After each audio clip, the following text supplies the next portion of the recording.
Esse aqui é o mais recente, que muita gente deve conhecer, inclusive que fala de que estão clonando crianças, né?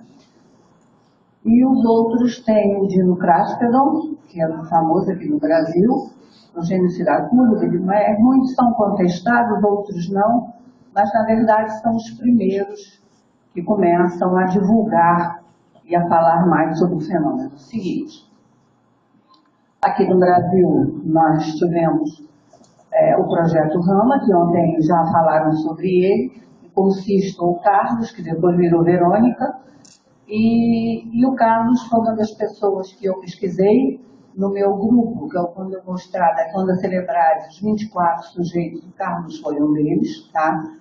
E ele realmente faz a frequência de contatável. E foi lá inclusive ontem o Alcione mostrou o lugar lá onde eles tiveram o primeiro contato, no Peru, e que o Benítez depois participou. O seguinte, a Bianca, que já está presente, que hoje à tarde vamos falar sobre o caso da abdução do Emílio e Bianca, tá? Eu não vou falar sobre isso, porque hoje vocês já terão oportunidade de conhecer o seguinte, e não poderia deixar de mencionar o general Uchoa, tá? Que teve todo esse caso de Alexandria e o contato de Alexandria, que é um marco tremendamente importante, primeiro por ser um general, segundo porque para mim foi importante também, eu tenho uma ligação com esse caso, e depois também porque esse caso vai mudar, quer dizer, o general vai começar a ter contato com esses seres e como se fossem já mestres, tá? Essa mudança, tá, do contato ou da abdução, que isso é muito difícil dos ufólogos aceitarem, mas eu observo isso, mesmo o abduzido, depois que ele ultrapassa o trauma, gente, ele fica como qualquer contatado. Ele passa a ter essa facilidade do contato, do canal, de mensagem, como qualquer outro contatado, tá? Então, o caso do general, ele não só escreveu os livros importantes, em que ele vai tentar, a nível científico, dar explicação para isso tudo, né? E quem não conhece deveria procurar conhecer o Mergulho no Hiperespaço, que é um livro bastante importante dentro de toda essa caminhada e de todo esse emaranhado que nós vivenciamos desde o início até agora. Seguinte. E que vai, então, começar a se citar essa possibilidade de existirem seres, são verdadeiros ou não, eu não estou afirmando aqui nada, estou só colocando essa possibilidade da existência de seres ascensionados, de seres que seriam humanos que teriam alcançado algum outro nível de existência. É verdade ou não, dentro da nossa Amazônia, de toda a parte lá do norte, dos caboclos e tudo isso, há uma crença de uma civilização que teria mudado de dimensão e que estaria aqui orientando o povo daquela zona. Tá? Seguinte. Bom, agora depois de tudo isso, eu estou colocando para nós chegarmos a isso, que é a parte principal. Tá? O fenômeno combina esses dois lados. Os físicos com os efeitos psicológicos, psíquicos, tá? Existe essa interação entre a fenomenologia e a testemunha. Tá? Quando o fenômeno acontece, alguém, no momento, pode ser só um avistamento, tá? Mas alguém naquele momento vai ter uma interação com aquilo. Senão o fenômeno não continua, o fenômeno não ocorre. Tá? Essa interação, inclusive essa passagem, como se passasse de um lugar, de uma dimensão para outra, de uma parte física para uma não física. Se é extraterrestre ou não, nós não podemos afirmar. A gente pode ter crenças, a gente pode acreditar que seja, ouvir as mensagens todas e acreditar que eles estão vindo de outro planeta. Tá? Se é ou não, não sabemos, por isso usamos muita palavra alienígena em vez de extraterrestre. Mas ontem eu ainda estava lembrando ao Alcione que o Fábio Serpa usava uma coisa interessante. que é extraterrestre, não como extraplanetário, mas sim extra nossa cultura. Então, não necessariamente seria de outro planeta, mas poderia ser de outro tempo, de outro lugar, ou mais ou de outra dimensão, seria simplesmente extra nossa cultura. Tá? E segundo Jacques Vallée, que é um dos investigadores importantes, né, para ele, se depois a gente descobrir que o disco voador é só uma nave que vem de outro planeta, isso é muito simples. Tá? Ele acha que o fenômeno é muito mais complexo e interessante do que isso, tá? Porque o fenômeno afeta o tempo.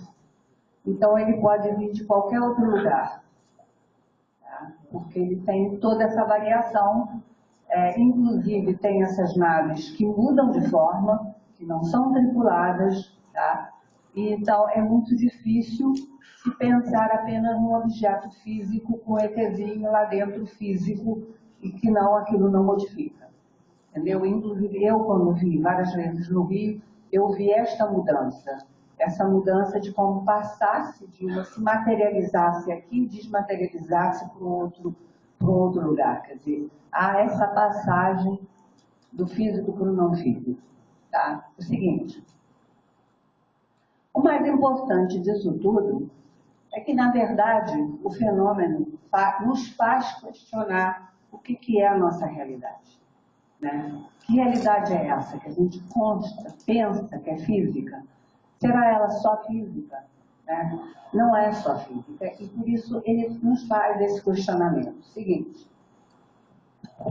Bom, aí vai acontecer, agora que nós vamos entrar mais profundamente, na parte científica. Não é? Como eu falei, enquanto foram os contatados, os canais, né? A ciência não queria muito saber, apesar que mais recentemente já tem muito estudo, até o Léo Strinkel, até o Léo Martins ontem colocou vários trabalhos já publicados, mais recentemente, sobre toda essa parte mais paranormal. Já existe muito estudo atual da ciência sobre tudo isso. Tá? Mas quando eles reuniram no MIT, o David Jacob está aqui, foi bastante em cima do trabalho do David Jacob, inclusive para si, esse congresso. Nós tínhamos que ler o livro dele, Vida Secreta. Tá? Então, o congresso foi montado para abdução como uma coisa física, tá? Que tinha só aquela finalidade dos ETs recolhendo óvulos, esperma para fazer os híbridos, para eles. Tá? Só que, durante o próprio congresso, isso ficou muito claro que não era possível ser só isso, porque vários investigadores presentes foram trazendo outro tipo de interação, outros tipos de depoimento, outros tipos de caso, em que mostrava que o fenômeno ia muito além disso. Tá? Além disso, aconteceu um fato muito interessante nesse congresso, que teve uma tarde toda, quando o Léo Martins estava colocando bastante aquela parte dos trabalhos bastante acadêmicos, eu me lembro que teve uma tarde no congresso, que foi só de psicólogos, tá?